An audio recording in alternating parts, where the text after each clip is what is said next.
Hello everyone, welcome back to another video here on Keep Running with BK.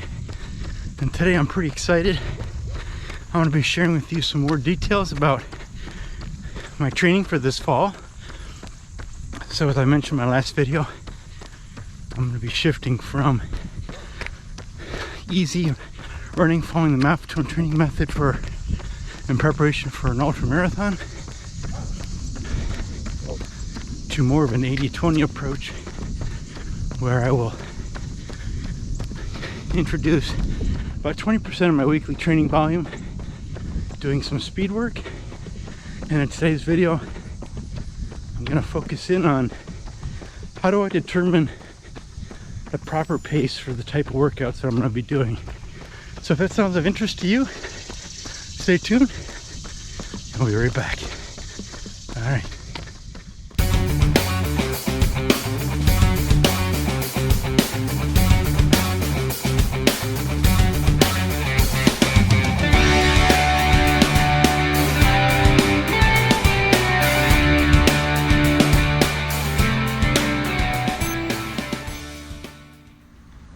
Welcome back everyone, and again thanks for tuning in here to Keep Running with BK. And as I shared in my video last week, I'm transitioning from 100% easy running over the course of the summer to an 80-20 training approach.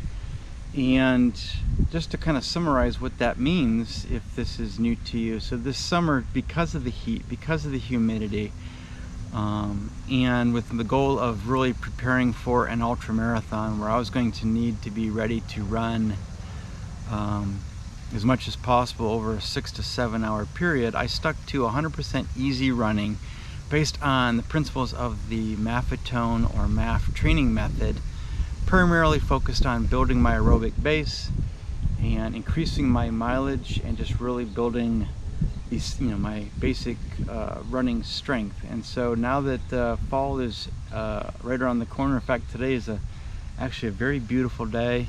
We got a little bit of rain overnight, a little bit of rain during my run this morning.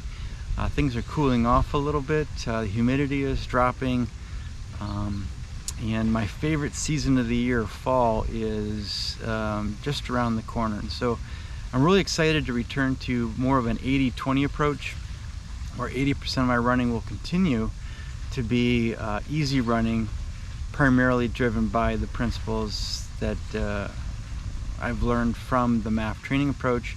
But then 20% of my training volume each week will be harder efforts, various distances, really preparing for my goal of running a faster half marathon sometime in October than I did earlier this year in April, that I talked about last week.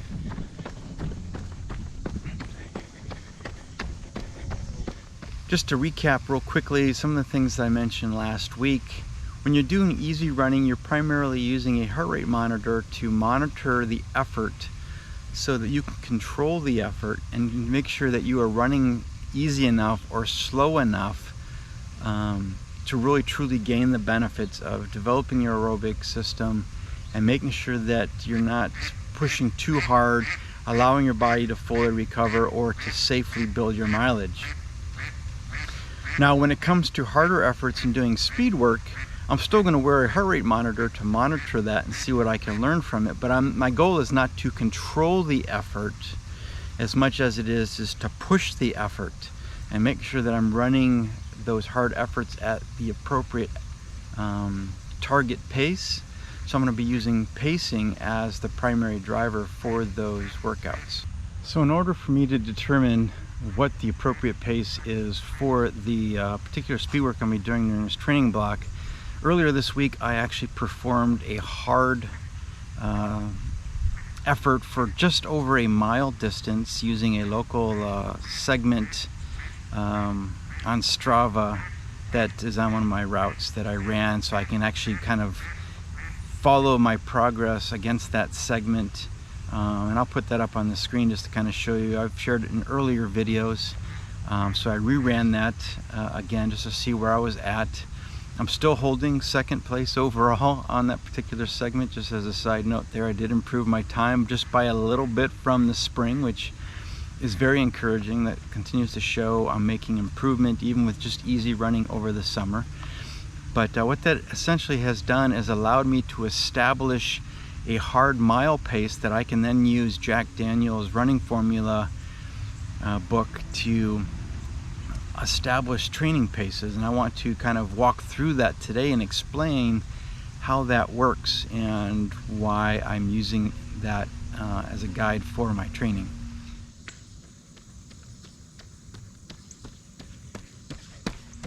And so one of the things that Jack Daniels talks about in his book is developing aerobic profiles for race performances or hard running performances that can then be used to look up on a table to determine appropriate training efforts for various types of speed work at various types of distances, whether it's repeats or intervals or tempo runs, or if you want to get an idea of projected race performances based on your aerobic profile. So what would my 5K time be? What would a potential 10K time or half marathon time or even marathon time be?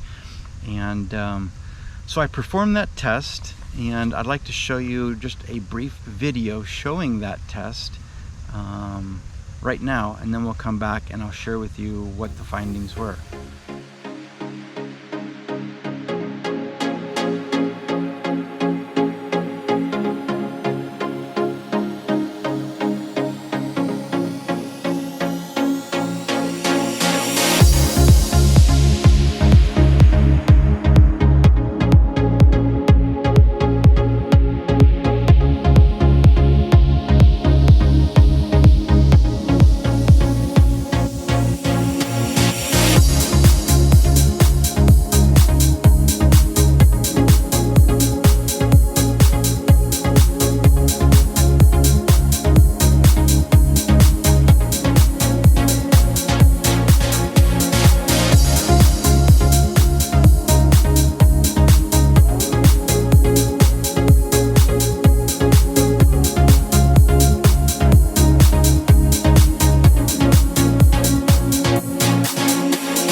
So based on that test, I was able to look up my mile split and determine that I have a VDOT score of 46. Now, a VDOT score is basically an abbreviated term for these aerobic profiles that Jack Daniels and his team compiled based on research that they did, taking lots of data points from numerous runners and looking at equal performances regardless of fitness or ability, and then applied basically a running economy curve that they developed from those data points to basically develop these tables. If you were to go into a lab and perform a VO2 max test, you could also then derive training efforts and things like that. But for many of us, the reality of, or the likelihood, or the cost effectiveness of us being able to get into a lab, perform one of these tests, is very unlikely for most of us, especially for us age group or recreational runners. It's not very likely. But this allows us to use a recent race performance or even a hard effort similar to what I simulated in one of my training runs this week to get this what they call VDOT score. VO2 max something or other. I think of it as a virtual VO2 max based on that effort. And look up on these tables and get these suggested training efforts. Now, I've used these in years past. It's one of the reasons why I mentioned this is perhaps my favorite running book of all time. It's at least been the one that's been the most helpful to me in my training and developing training plans, as well as finding target training efforts, which I found to be pretty accurate from my experience. In fact, when I did the time trials for the 10K and the half marathon earlier this year, I had done a similar test, got my VDOT score, had projected training efforts to train at, and then it also gave me what my projected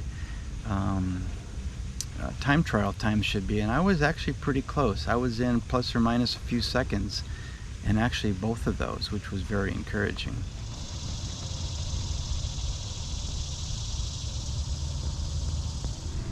So as I mentioned, I performed this test and my mile split was basically a 6-minute 17-second split, and based on these tables it projected that my 5K time would be 21 minutes 25 seconds, my 10K time would be 44 minutes 25 seconds, my half marathon time would be 1 hour 36 minutes and 38 seconds, which translates to roughly 7:30 pace, which, if you recall from last week's video, is kind of what I decided I was going to shoot for. I was shooting to improve by 20 to 30 seconds on my pace from the time trial I did in the spring.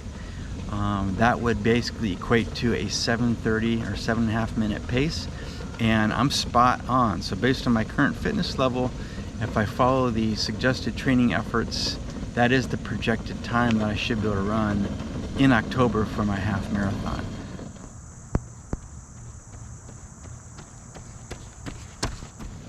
So one of the other things that I mentioned that these tables provide is it gives you target paces to run your various workouts at. And so one of the things that I've got here that I'll put up on the screen is it suggests that for my long runs that I run at basically a 5:28 per kilometer or an 8:48 per mile pace. For target marathon pace, it's basically a 7:48 training pace. So I'll try to incorporate that into some of my long runs.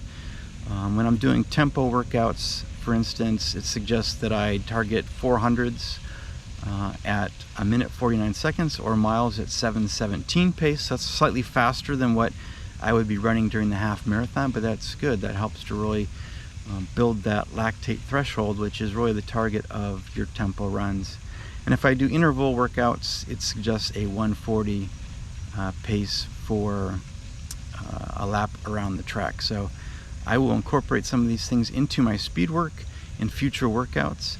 And in fact, in my video next week, I will share more details about a training plan that I'll put together based on this information, just so that I have about a week to really just wrestle with this a little bit more, come up with how many weeks of a plan I need to put together, and I'll share more details about that with you next week. One of the things that I've always talked about that I've appreciated about distance running is it teaches you to be comfortable with being uncomfortable. And we are, as runners, all over the spectrum on that. Some of us are more comfortable with that than others. And the nice thing about these VDOT scores is your equal performance, regardless of all those factors taken together, puts runners of equal performance results on the same profile, or aerobic profile, as Jack Daniels refers to it. And so I would encourage you, if you're interested in these tables as a tool to help you, to check out the book. I think it's currently in its 4th edition. I currently have the 1st edition that I've used for years. Years ago I bought a 2nd edition, and it actually had more and improved training plans in it. I don't know if it's changed in the 3rd or 4th edition. Unfortunately, I lent that book to someone and never got it back, so I'm back to the 1st edition. So maybe one of these days I'll break down and get the recent edition and see how it's changed, and share about that in a future video. They're easy to use, they're effective, it doesn't require that you get a lab test done, and as I've mentioned, I've used these before and I have found positive results from it. They do seem to be spot on. And in his book, he does encourage you to at least stick with a VDOT score for at least 4 weeks before either retesting or safely bumping your VDOT score up 1 and adjusting your training. And I think just with some experience, each runner needs to evaluate for themselves whether they want to retest or change that. More than likely, I will stick with the current VDOT score through the duration of the training block, unless I start feeling like all my workouts are feeling pretty comfortable, and at that time then maybe I will reperform the test.